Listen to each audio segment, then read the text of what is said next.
The mean is 80, the sample is 50, and the standard deviation is 12. So for the first step, H0 is mu1 minus mu2 equal to 0. For the H1 is the opposite of H0, which is mu1 minus mu2 is not equal to 0. The differences between one sample and two sample is this equation, which is in two sample we have this.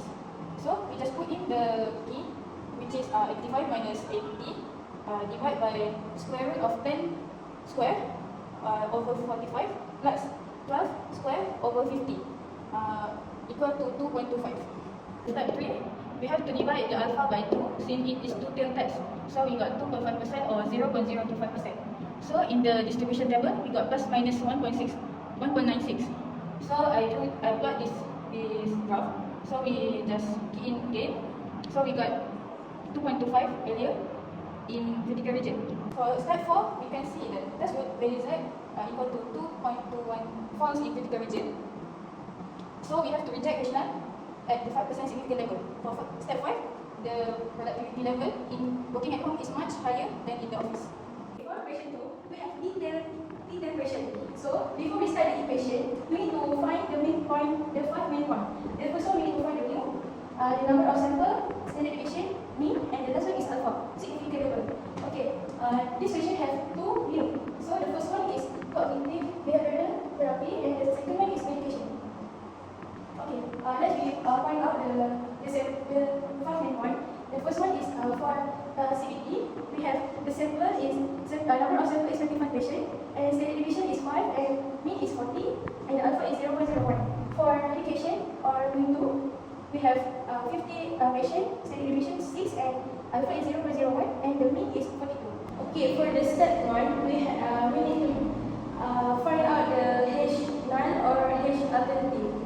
Then I got the H null is mu1 minus mu2 equal to 0, and H hypothesis alternative we have mu1 minus mu2 not equal to 0. Okay, for the second step we using the detailed formula.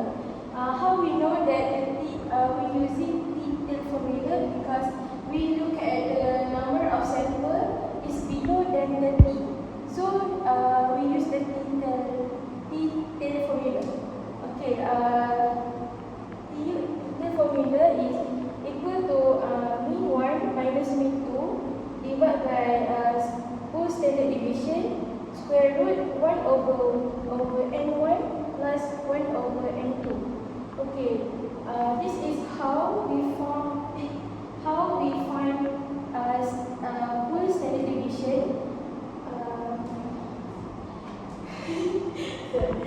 We need to find the standard deviation, full standard deviation.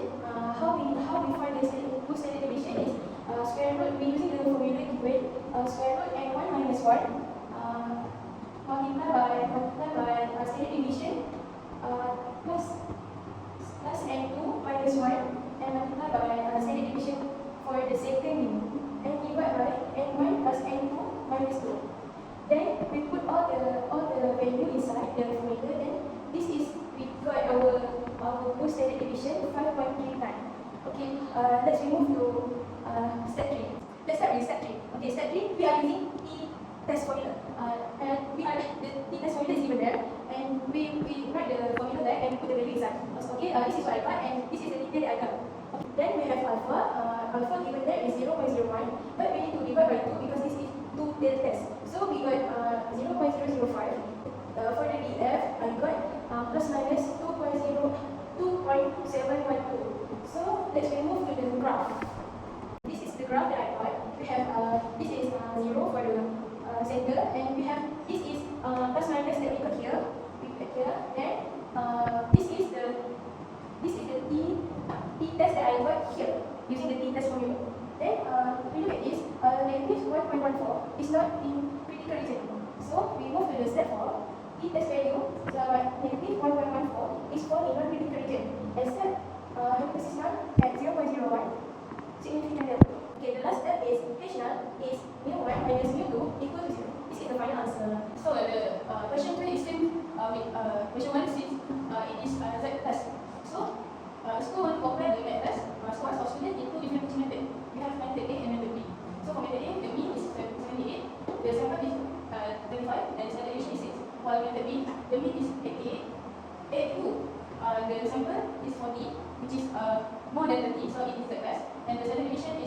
So the alpha for both method is 0.05.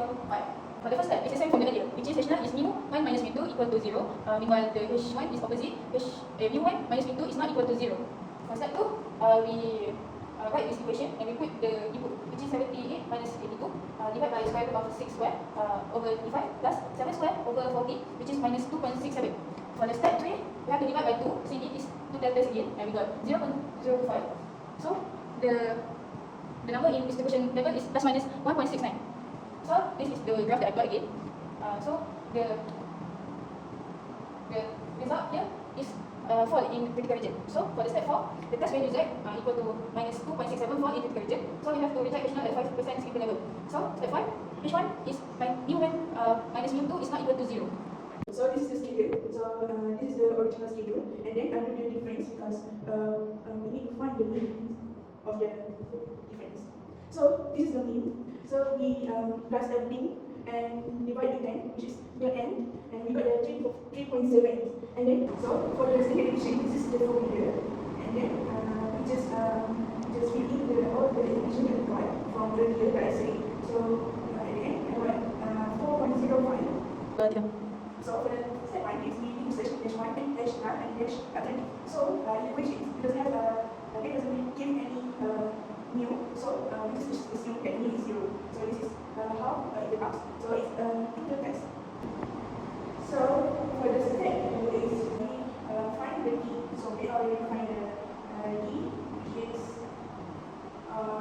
this thing, and then we find the standard deviation, which is this.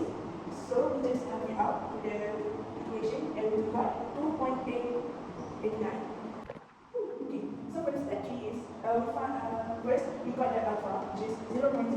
So we need to divide with 2 because it's 2 deltas. So we divide with 0.025. So next we should find the df, which is n sample minus 1. So we got 9.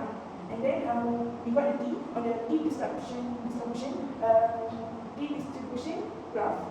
We got plus minus 2.262. So for the graph, I got the graph like this. So 2.89 is for the critical region. Okay, step 4 is the d test 2.89 is for the critical region. So it's reject HO at 0.05 centimeter. And lastly is step 5. There is significant difference on the new strength equilibrium. And that's all for me. Thank you for watching our video. Bye!